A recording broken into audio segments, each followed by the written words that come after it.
What's going on, everybody? If you love God, love people, and love real estate, you are in the right place. If you always thought about starting a group home, but people were hiding it from you, and it always took a lot of like hula hoops to jump through, licensures and a $30,000 sprinkler system, this is not what we do. We teach you guys how to start independent living facilities. So again, we tell you that if you love God, love people, and love real estate, the independent living facility model is the right now model. Whereas the group home model may take you months or years to even get up and running, and you need permission. But the ILF model does not need permission, because if you love God, love people, and love real estate, and you got some patience, this is it. And this is a great way to be a ministry without you having to be a pastor or priest or a bishop. So my name is Derrick Forston. I approve this entire message even before we get 2 minutes into it. We're based right here in Orlando, Florida. I run a for-profit program that's called Second Chance Housing, where we house men and we take them from homeless to hopeful. Beautiful, who are you and what do you do? Hey, everybody. I'm Shay Forston, president and founder of the Angela Denise Foundation, 501c3 nonprofit organization that takes women from homeless to hopeful, utilizing the same exact model, and that is the independent living facility model. I'm also co-founder here at Forston Consultants. What we do, the ILF has no boundaries and is not bound by a zip code. You can do this anywhere. But again, Derrick, I am an ILF owner and operator. This is done under my nonprofit organization, which is a registered 501c3. And big, huge shout out and thank you to Walmart for two additional grants this week. And I didn't realize what I got. Going through the accounts during my board meeting last night, and I'm like, whoa, wait a minute, guys. I told you about one, but we've got another grant. But again, Derrick, super excited to be able to do this same model, the exact same way you do it, with nothing different other than but the organization's structure. That's the only difference for me. The other thing that I get to do, and I get the honor to steward, is grants and donations. Okay. So I get to steward that and reapply them into the actual program that people have decided to partner with and fund. So that's pretty much the difference. I have a board of directors. You answer to yourself and your accountant and me. And for me, I answer to a board of directors that are fully on board, fully vested in what we do at the Angela Denise Foundation. And they're super vocal. They help me lead this thing and open new opportunities for our community. So that's honestly the biggest difference. Good stuff. So again, guys, before we get too far in, I just want to thank y'all so much again for stopping by. You guys have a lot of choices of where you could be on these internet streets, but y'all chose to be here and we super appreciate that. So let me just explain again really slowly for everybody what this is, because Shay and I are going to bounce around a lot today, but really carefully. I never like to take for granted that people just know who we are, right? So one more time, if you happen to be on TikTok, I love it. But please come over to YouTube, because we want you to be able to see the pictures and all the things that we're going to show you. Because I'm going to show you guys how God allowed me to see a lady that was making 41 grand a month, but she was housing people in rats and in roaches.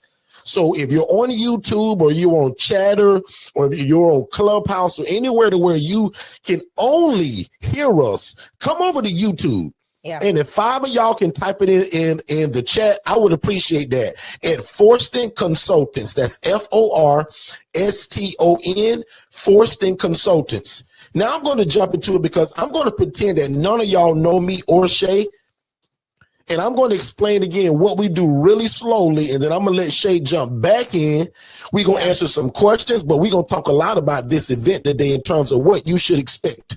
So one more time, if you just met us for the first time, and I've said this 5 times, and I'm going to say it probably 50 more times, and I'm no pastor and I'm no bishop, but if you love God and you naturally love people, and you've been trying to get into real estate, guys, we just found the best thing that you can get in. Well, let me reword that. Right. You just found it. Because you didn't just find it. I found this many years ago that you can start a housing program and not need a license, and you don't have to own the property. Yeah. And when I found that out, y'all, that changed my whole life.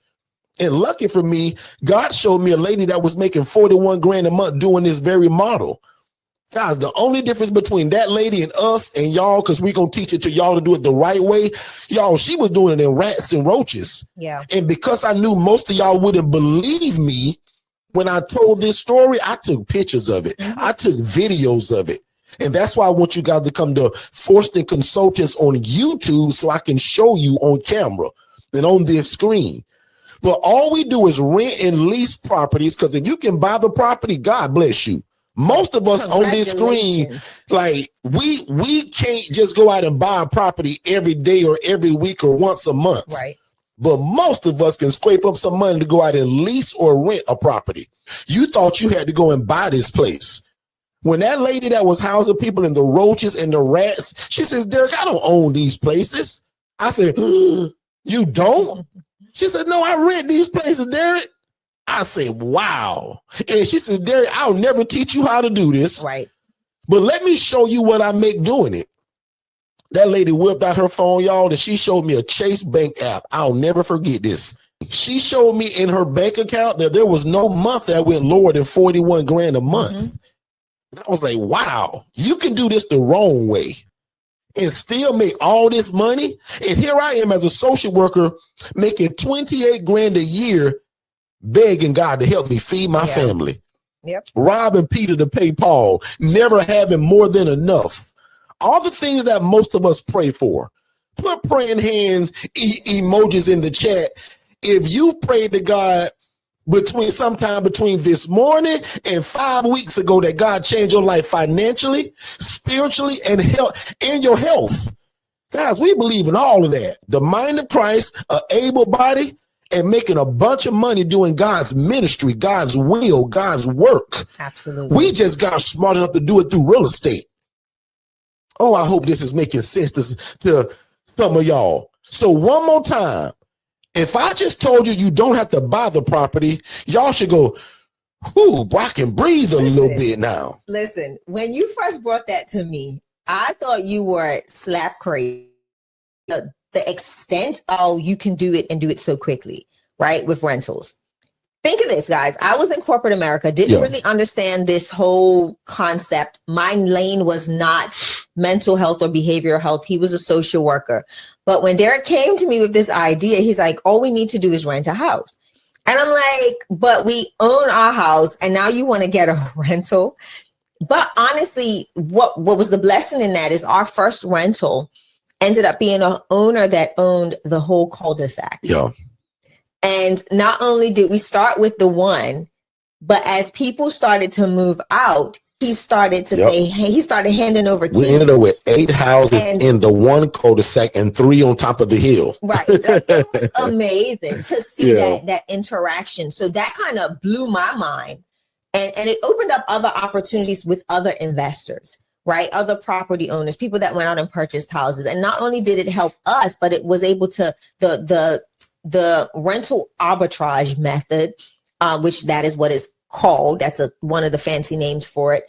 That rental arbitrage method opened up doors for us to enter into real estate investing. And now not only do we have rentals, we also have properties that we've purchased to not only just run the ILF model, but to also regular housing, regular rentals. So it's pretty cool how that idea and that lady showing you the possibility. Yeah. Like, that's one thing I admire about you. You don't need a promise. You just need the possibility. That's good, Shay. Right? It's nice to always say that. Like I'm going to repeat what Shay just said, because that's something me and my brother used to stand on a lot. Like, you don't have to promise now, Shay, not anything. Right. Just show us the possibility of something. Yeah. Yeah. And LPN to CEO, she said, God is so strategic, and she's on Very TikTok. much so. So everybody that's on TikTok, y'all come over to YouTube, because once Shay starts speaking, I'm going to begin to show y'all some of the pictures of what God allowed me to see. Yeah.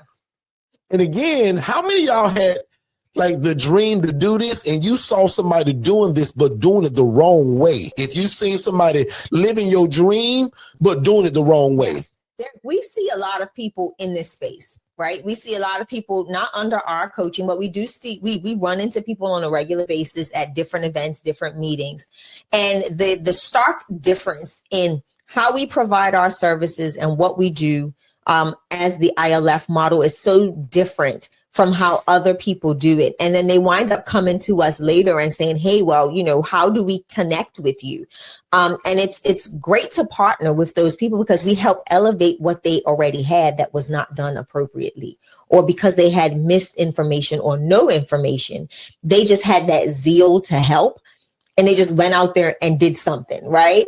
And it's been a blessing to see so many people now that we've touched, even outside of coaching, but just in regards to having conversation or helping them see that it's more than just heads in the bed, right? It's a business model. It is structured. It needs to have the same things that Fortune 500 companies do to expand and grow is the same thing that we pour into this model. So super excited to talk more about it. I just wanted to piggyback on that because a lot of times people think that, it's so many people doing this, we can, it's oversaturated. Never be oversaturated. As long as there's people that are homeless, as long as there are people that are aging out of the foster care system, as long as there are people that are, just ostracized from family, making below the average means in living wages, there's always going to be an opportunity. So I just wanted to share that saturation does not affect this market. If that was the case, then people would not buy houses as investors to rent them. Same concept. If every one of you on this channel got 55 houses tomorrow, there still wouldn't be enough in terms of what the problem is in your city. Yeah. You don't even have to leave your city to make that number work. So again, come to Forston Consultants on our YouTube channel where you guys will be able to see that. But and I was just saying to those on YouTube and on the TikTok live and the other platforms, don't put it in the chat here. You want to text it to the phone number that's pinned to the top of the TikTok comments. If you scroll all the way to the top of the TikTok comments, that phone number is there. Yeah. Go ahead and text the word city. Oh, and I'll just end that story that I was on. Right. So again, guys, now there's a lot of stuff in between this, but this requires no license, no state oversight, no sprinkler systems, and no permission from your city. Period. We rent or release the house. We connect with social workers and case managers to serve as our funnel system. Correct. So people say, well, Derrick, man, where you and Shay get all of these people from? I just moved there in the guy two days ago. Yep. The same way most of y'all just found me on social media today, guys, it's no different from all 8 businesses that we own. Yeah. I go in there and run my big mouth about I'm the solution to whatever this thing is. And in this case, it's housing. So I'm the solution to affordable housing or non-affordable housing, depending on where how you view that. Right? Now, slow down. So one more time, rent or lease the property, connect with social workers and case managers, and take people from homeless to hopeful. Does that make sense, everybody? Like, Derrick, that's pretty much it. People like, this is not rocket science. It's not rocket science. But a lot of people, when they go into these places to try and connect, it's the verbiage. They don't speak the appropriate lingo.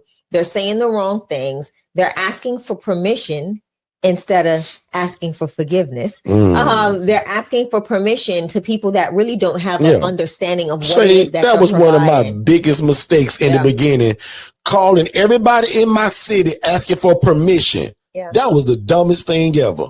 Yeah. Because I found out that, again, people didn't really know what this was. And they tried to put you in the group home box. And that's not, and I was trying to say, guys, I'm not a group home. I'm not serving people that need for me to give them medication or medication reminders.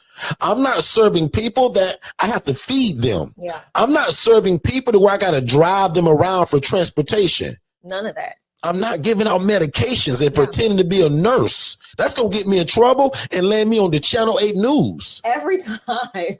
Derrick, let me show you. Let me, you said something about when you started asking, right? And I started. Mistake. So let me tell you the joke though. I was I was still a skeptic, right?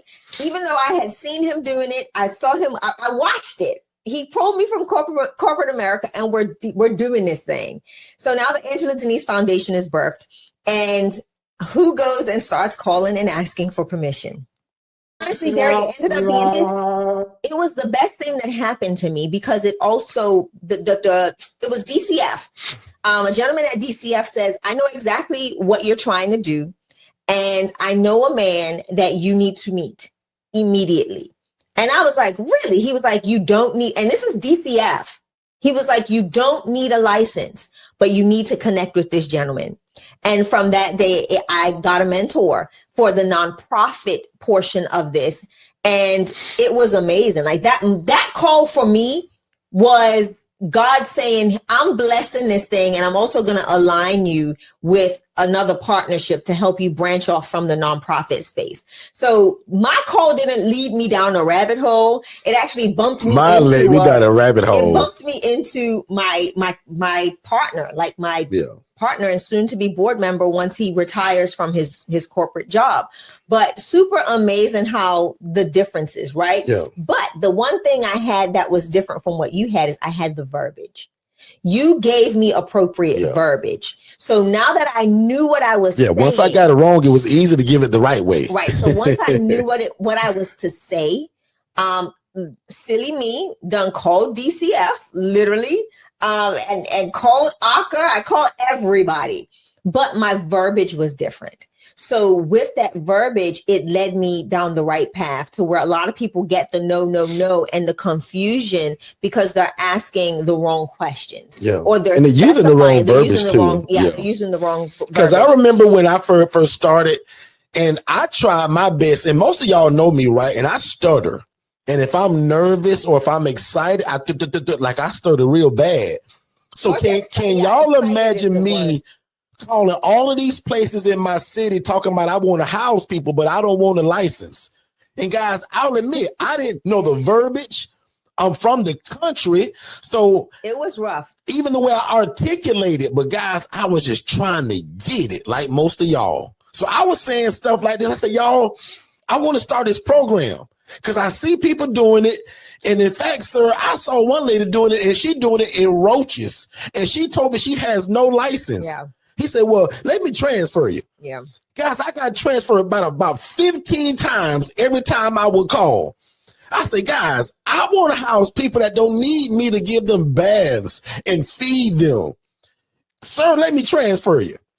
And finally, when I got to this one guy, he said, sir, what you trying to do sounds like you just want to rent rooms to people. I said, exactly. It was so funny. I said, but I just want to do it the right way and not like get in no trouble for doing it the wrong way because I'm seeing people do it. Yeah. He said, sir, Derrick, if you're not trying to feed people, you're not trying to give out medications, and you ain't driving people around, because if you taking notes today, I just gave you the biggest gem ever. Yes. That's what's going to get you in trouble. Correct. Medication management, driving people around, and feeding people. Exactly. Stay out of that. I serve people that can do all that and say, Derrick, what are you doing here, bro? I can cook my own food. Derrick, I can take Uber, and Derrick, I swallow my own pills without you having to be a nurse. Without medication reminder. Ooh, that was the cheat. That's not my clientele. Yeah. I want to have the guy that say, Derrick, what are you doing here? I can cook my own steak. Derrick, why are you trying to pretend to be a nurse? I know when to take my pills, how many to take, and at what time. And Derrick, I don't need you to drive me around, bro. I can use my insurance card, Derrick, because if I flip it on the back, that phone number on the back, that 1-800 number, Derrick, they'll take me anywhere I need to go. Let me show you what's even powerful with this. I learned all of this, y'all. Let me show you, Derrick. What's so powerful about this space, right? As you go out and you network, there's a lot of homelessness or displacement initiatives in your city. Oh, Jesus, go ahead with the gun. They had the gun coming just now. I saw that. I don't know what that is. Sorry, guys, but if you go ahead, thank you for whoever that was. That was fun. But yeah, when you connect with a lot of these homeless initiatives that are out there, different community programs, different other nonprofit organizations, you end up connecting, you run right into the things the people that provide the things that we don't provide, right? So like prime example, Aspire Health Partners, I just made a full connection with their case management program. Doesn't cost our residents nothing. They just have to meet the criteria. And they do full case management. What I need to try and be a case manager for? Yeah. When I've built this connection now with case management, why do I have to do it? So super cool how when you get out there, don't just be the villain behind the keyboard, right? Sending emails, social media posts. You have to get out there and shake hands and kiss babies. Okay. You are on not political, but you're on your city tour of introducing your business to the city you're about to serve. So you want to make sure that you're connecting with the right organizations. People ask, where do you get the clients? We get clients from everywhere. Social media leads, case managers, hospitals, mental health hospitals, people that are leaving out of the prison system, young adults coming out of the foster care system. We get calls for elderly adults. Somebody just passed away, a husband or a wife, and they don't want to live alone. They've been married for over 60 plus years and don't want to be by themselves. We get phone calls from businesses that say, hey, I've got an employee that's living in the car. Can you help? But he worked every day, 6 days a week. Again, there's my kind of guy. There's no wrong place to find leads, right? You just got to get your name out there. If people don't know you exist, how can they utilize your services? And 90 to 95% of all of our leads also come from social media. So no different, ma'am, from how you found me today running my big mouth. This is, again, how we get most of our tenants, because a lot of the time these social workers and case managers, they're scrolling on TikTok on their lunch break eating their cheese sandwich. Yeah. So while they're scrolling on TikTok, your face should pop up as hey, social workers and case managers, are you looking for great affordable housing for your clients the day of discharge? 100%. Give us a call at Name Your Business. 100%. So guys, I've been saying that spiel for 9 years now. So social media outreach, your local homeless shelter, right? But again, guys, I'll admit 90 to 95% of the people are coming through social media because, again, I can reach 30,000 people with the touch of a button. It'll take me months and years to drive around and shake hands and meet 30,000 people by hand. But you open so joining Facebook groups and things of that nature, like that's a no-brainer. Like, I don't care if you fry chicken, you own a daycare, or you sell puppies. You need to be on social media, right? So again, I approve this entire message. I pray Godspeed over your life, your business, and your mental health and your physical body. Because sometimes it's hard to do God's will if you ain't physically able and you ain't got the mind of Christ. So that's my prayer over all of y'all, that God give you the mind of Christ and an able body to do what he's already called you to do. Now, usually I end the room with that prayer, but that's the same thing. I just prayed over y'all. Receive that. Shay, bless the people, and we're going to get out of here. I'm going to go work out, and I'm going to my mama's house today. Anyway, as always, it's always a pleasure. Sounds good, Miss Mary. See, he cut me off. I did it, Mary. I did it on purpose, see that? Mary. You see? Did you see that? Derrick, did you see that? No, it's always a pleasure to share this day with you all, to be able to talk about what we do and what God has given us the privilege to steward in the earth. So again, as always, thank y'all for spending time with us. You could have been anywhere, but you chose to be here. We say Godspeed, and let everything that you do be to glorify God, right? And that's it. That's all I got to say. Now unto him that is able to do exceedingly abundantly above all you could ever ask a thing, according to God's power that worketh in us. You guys be great.